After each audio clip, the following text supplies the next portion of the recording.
Pagkarating ngayong umaga ni dating Pangulong Duterte mula Hong Kong, binasahan siya ng Miranda rights o karapatan ng mga inaaresto. Pero tanong ng dating Pangulo, ano ang batas na kanyang nilabag? May report si Marisol Abduraman.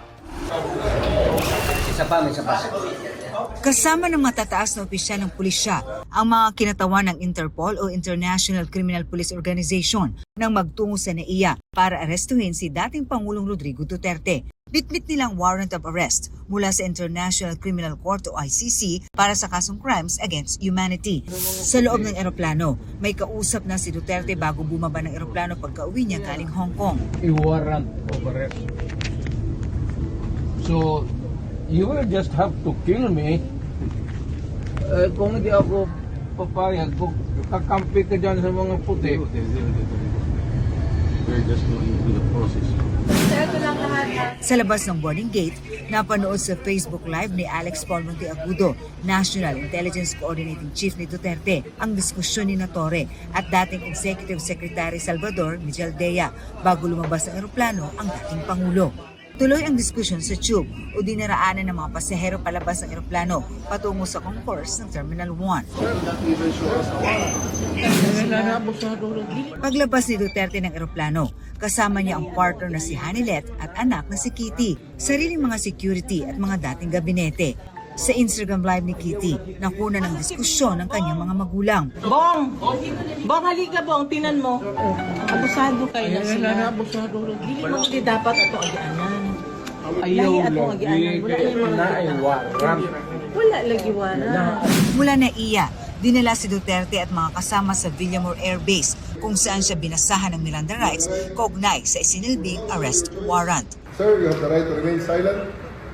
You have the right for counsel of your choice. Anything you say may be used for and against you in a court of law. And I want to ask you, sir, if you understand these rights. Of course, coming from you, it's very clear. Pursuant to Article 25(3)(a) of the statute for crimes against humanity and pursuant to Article 7(1)(a) of the same statute for murder committed in the Republic of the Philippines. Must be murderous. Hindi lang ito. Inugsisa ng kampo ni Duterte ang pag-aresto kung anong mga ginawa niyang krimen at kung bakit sa Villamor siya dinerecho. Show to me now the legal basis for my being here. As apparently I was brought here not of my own volition. General naman kayo.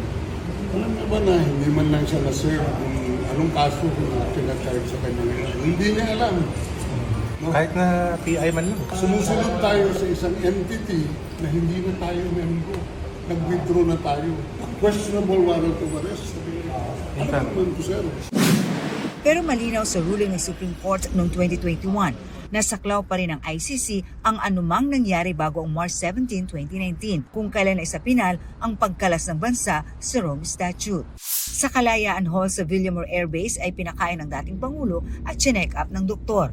Bandang hapon, pinadala sa Pangulo ang kopya ng arrest warrant mula sa ICC. Giit ng pamilya Duterte, kailangang i-admit ang dating Pangulo sa ospital dahil sa sakit na diabetes.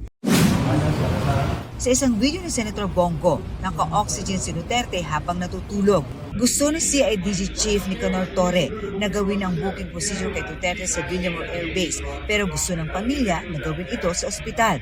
Is that too much? Yes, sir, that's too much. 18 years old siya. 18 years old siya. Walang kaso. 18 years old siya. At sa isang punto, hinila na pabalik ni Kitty ang kanyang inang si Hanilet. Ilan sa Filipino ang nahuli kayong araw na to? Anong kaso? Kaya nga, anong kaso? Gawa lang yung kaso. Sir, ilang Pilipino ang binukaya? Ilang presidente na namumuk? So that means that you are banking on the inequality of the law because of the March 7, Nang ilabas ng International Criminal Court Pretrial Chamber ang warrant of arrest, tinanggap ng Pretrial Chamber ang pangangailangang arestuhin si Duterte dahil naniniwala ang ICC prosecutor na walang reasonable expectation na makikipagtulungan si Duterte oras na lumabas na ang summons mula sa korte. Dahil hindi na state party ng ICC ang Pilipinas, pinunoseso ang warrant ng Interpol. Bagay na sinabi na noon ng pamahalaan na kailangang sundin oras na sa kanila idaan ang warrant. Mula sa Interpol Manila, ipinasa ang warrant sa PCTC o Philippine Center on Transnational Crime na siya namang nagproseso para sa pag-aresto kay Duterte sa pamamagitan ng PNP. Sa pahayag ng Malacanang, si Prosecutor General Richard Fadulion ang nagbasa ng ICC notification. Tiniyak ng punong taga-usig na naaayon sa batas ang proseso ng paghahain ng warrant sa dating Pangulo. Kung may mga tanong raw sa validity ng warrant, dapat itong questionin sa korte nag-issue nito. Marisol Abduraman, nagbabalita para sa GMA Integrated News. Asa si Bingbong? Bong! Bong! Bong, halika Bong, tinan mo. Abusado kayo. Huwag magpahuli sa mga balitang dapat niyong malaman. Mag-subscribe na sa GMA Integrated News sa YouTube.